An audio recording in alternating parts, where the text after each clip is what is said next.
Aloha, everybody. I'm Dr. Ken Hahn. I'm the current scientist in charge of the Hawaiian Volcano Observatory. And today we're going to have a presentation about one piece of some of the research and hazards mitigation that we're doing that is being funded by the Disaster Relief Act of 2019 that was a direct result of the 2018 eruption in Lower Puna. So this particular survey in here is for us to get a better idea of what the current magmatic plumbing system is of the Lower East Rift Zone, and all the way actually back up to the summit area and how it connects to the caldera, because we know that there was a connection in 2018 between the eruption and the caldera and emptying a magma chamber. And so this is one piece of kind of advanced scientific research that we're doing to try and image underground what is going on.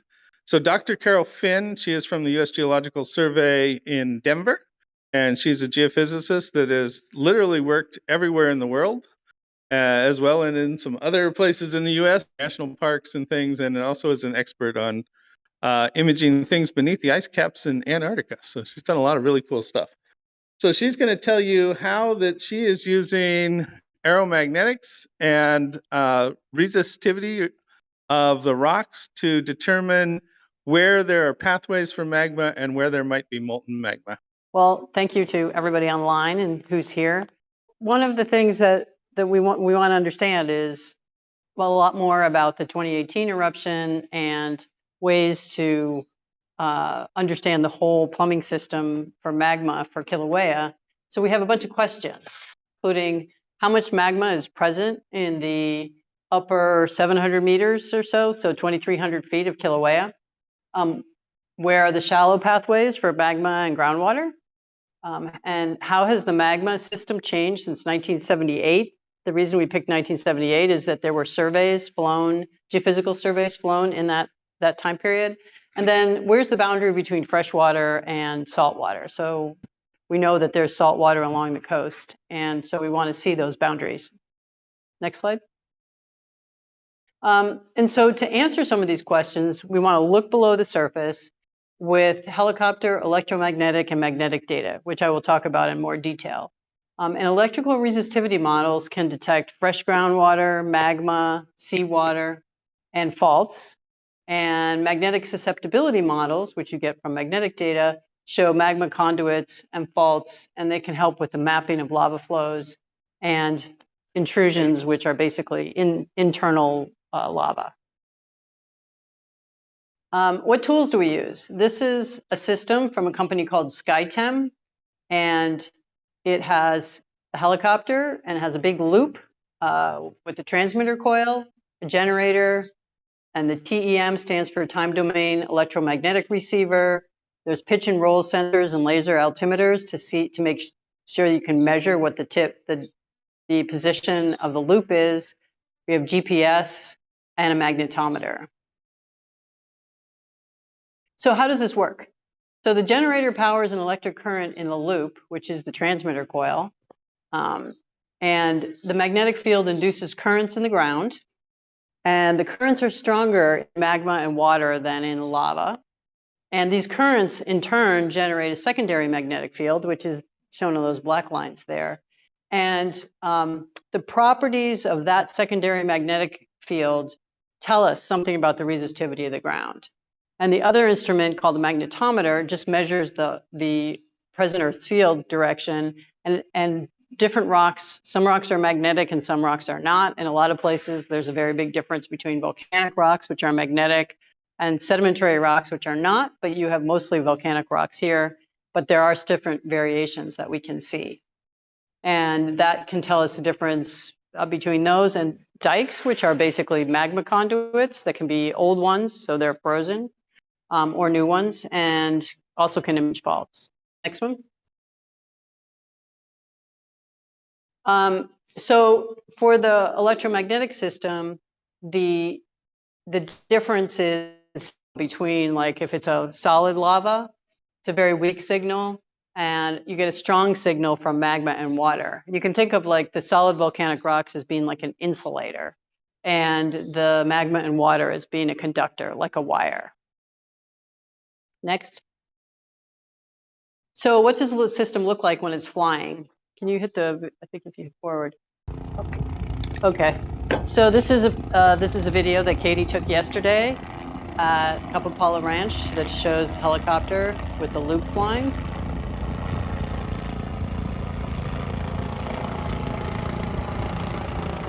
So that's what it will look like if you see it.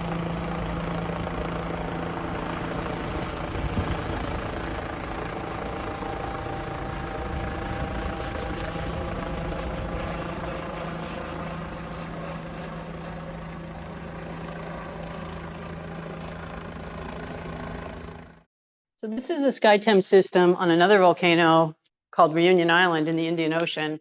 And it just shows it's very similar to Hawaii in terms of the rocks and the terrain. And the helicopter is flying 80 kilometers per hour on a prescribed path, which is programmed into the helicopter. So the pilot just, there's a picture, you can see that screen on the left, and the pilot just follows the directions of that. This is different in the, they have a second person in the helicopter. We'll only have the pilot and the instruments, and you can see how steep that is. It just gives you a sense of what that looks like. Okay, so when are we flying? Where are we flying? So the flights will be occurring today. We had a test flight, and hopefully we'll start flying the survey tomorrow and for several weeks. And the helicopter flies 3 to 7 hours per day. During the day, flights are about 1 hour and 50 minutes. We usually try to get, 2 flights? It'd be nice to get 4. And generally between 9 a.m. and 4 p.m. The loop is 115 to 165 feet above the ground or the top of the trees. The helicopter is about 230 to 280 feet above the ground. So these yellow lines here are the flight paths, and the helicopter flies along these paths. It's kind of like mowing the lawn, going back and forth. And we're going to start the survey in the west near Pahala and go to the northeast. So the lower Puna flights will be toward the end of the survey period. You can see that there are holes in the flight lines. In the park, there are very populated areas, and over to the northeast and the lower Puna area, a lot of the holes are over residential areas. So we don't fly over. FAA regulations prohibit people with anything dangling below the helicopter to fly over houses at all. So the residential areas are completely blocked out. People who live in remote areas, the helicopter can easily go around the buildings. They won't fly over them. They don't fly over cars either. The helicopter can stop. Next. So SkyTEM has flown surveys safely all over the world. This is once again a picture from Reunion Island. How many years has SkyTEM been? 20, 30? Yeah, so nearly 20 years and flown a lot of places. I've SkyTEM did their surveys for me at Mount St. Helens and in Alaska, and it's operated safely all over the world. It's had no accidents or environmental damage. The loop has redundant systems to secure it to the helicopter, and the loop has never fallen off. SkyTEM contracts local companies to fly these surveys, and they make sure that the pilots are selected for their experience with flying long lines, and also here of flying locally over Kīlauea. Next. How safe is the system? Well, this graph on the left just shows sort of the strength of the magnetic field generated by the system over frequency. And what it tells you, that black line is what's showing the SkyTEM system. And what it shows you is that the amount of magnetic exposure is like you get from standing one foot away from a toaster. And not as much as you get from a mixer. And it's well below, it's 1/100th of the accepted general public exposure across all frequencies. So it's not going to endanger anyone's health or animals' health, and has been flown all over the world without any adverse health effects. The magnetometer itself doesn't transmit any energy. It just measures the field. So it doesn't pose any health risk either.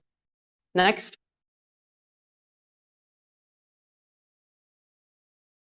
So how will this survey impact residents? Flights will not go over subdivisions, as I mentioned, and individual homes in less populated areas.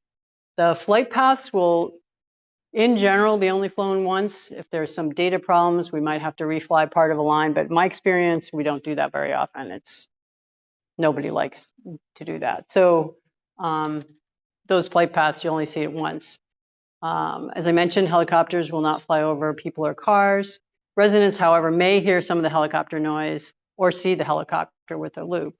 And as I mentioned, no risk to health or safety. And this technology is the same as what you use for wireless chargers for your phone or for an induction stove or a metal detector. So it's familiar technology. So has this kind of data been collected before here? Well, yes. This is a picture of a magnetic anomaly map for Kīlauea that was flown in 1978. The red colors are indicating places that are more magnetic than the surrounding rocks.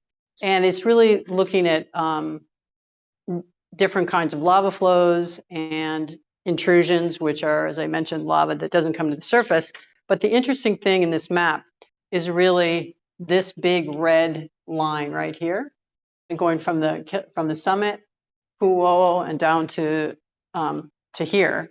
And those are dikes, which are conduits for magma. So this is from 1978, so it's before these current eruptions. So one of the things we'll be able to do is compare the new data to this to see if there's any change. And these data sense to thousands of meters.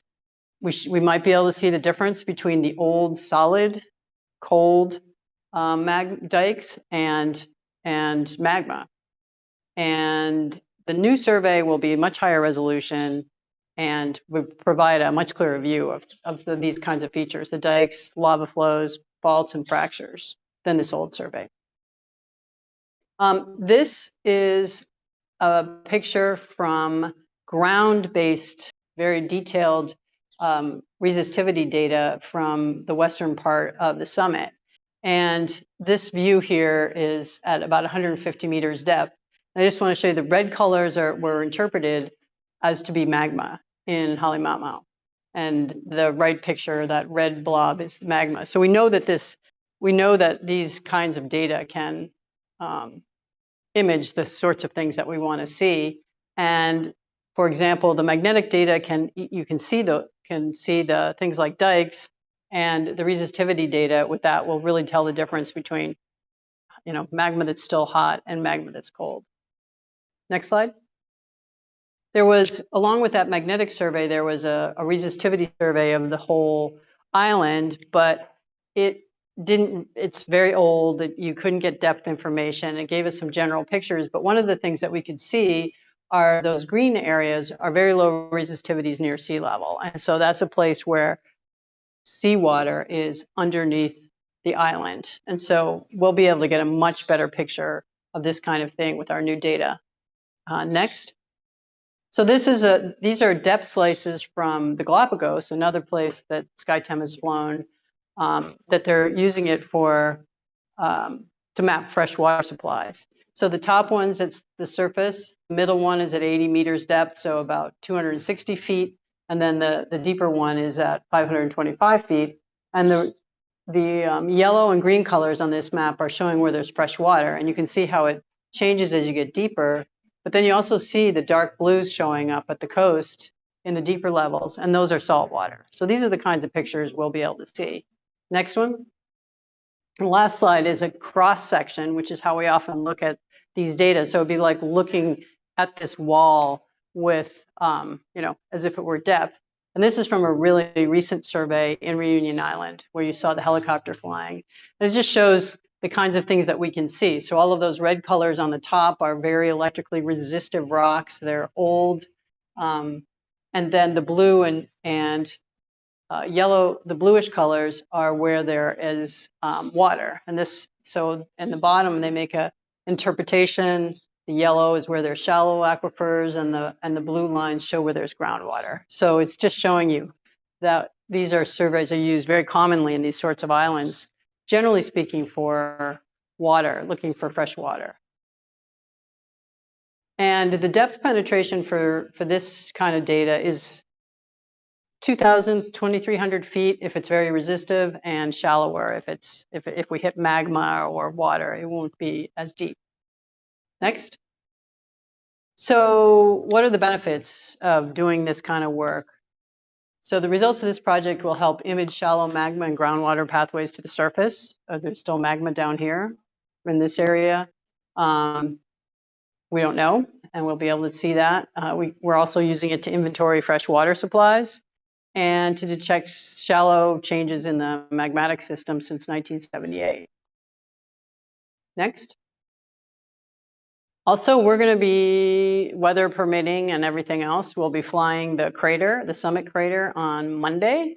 Not sure what time, sometime between 9 and 4, probably in the morning, but and several of us will be at different locations there to talk about the surveys more. So if you are interested, we'll be up there, and it will be interesting to see it flying in the crater. Next. So mahalo. We understand that helicopter noise can be disruptive, and we would greatly appreciate the affected residents' patience and understanding as we collect this data that's really critical to help mitigate future eruption hazards. And there's more information on these websites on the USGS. And I guess that's it. And any questions? Yeah, we've got one from YouTube from Victoria who asked, how far down from the surface is magma detectable? Residential areas must benefit greatly from this knowledge. Is there an instrument you can use for this? To do it in the residential areas? Well, we can't fly it. You can do it on the ground. But I think, well, I don't know, where's Fissure 8 relative, because we will be flying in the areas that were covered by. Right on the one. Right. Right there. And that's what I thought. Yeah. So it'll be close. And we can see, so with the resistivity data, we can see in the upper 2,000 feet. And then with the magnetic data, we can see deeper, but it's not as reliable. Basically, be your way to develop there. Yeah. Yeah. They can, I mean, the helicopter is very agile.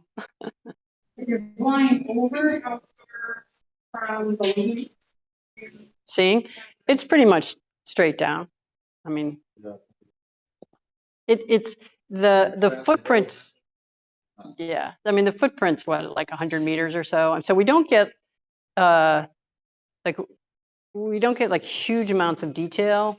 We get good detail in the vertical resolution, but the footprint of the system is about 100 meters. So it's kind of integrating within that. So if you had something that was smaller than that, which wouldn't be probably that interesting anyway, you wouldn't see it. We've got one more question. Are you guys going to be looking at the groundwater feeding into the Pu'u tide pools and stuff like that? Well, yeah, that's. I think we'll be. Since I'm not from here, right. I don't know exactly where that is relative to our flight lines. Yeah. So that's part of the thing. Is one of the reasons I showed that picture was because there's evidence that there's groundwater, right? It's coming out at the surface, and it'll help us. I think it's important.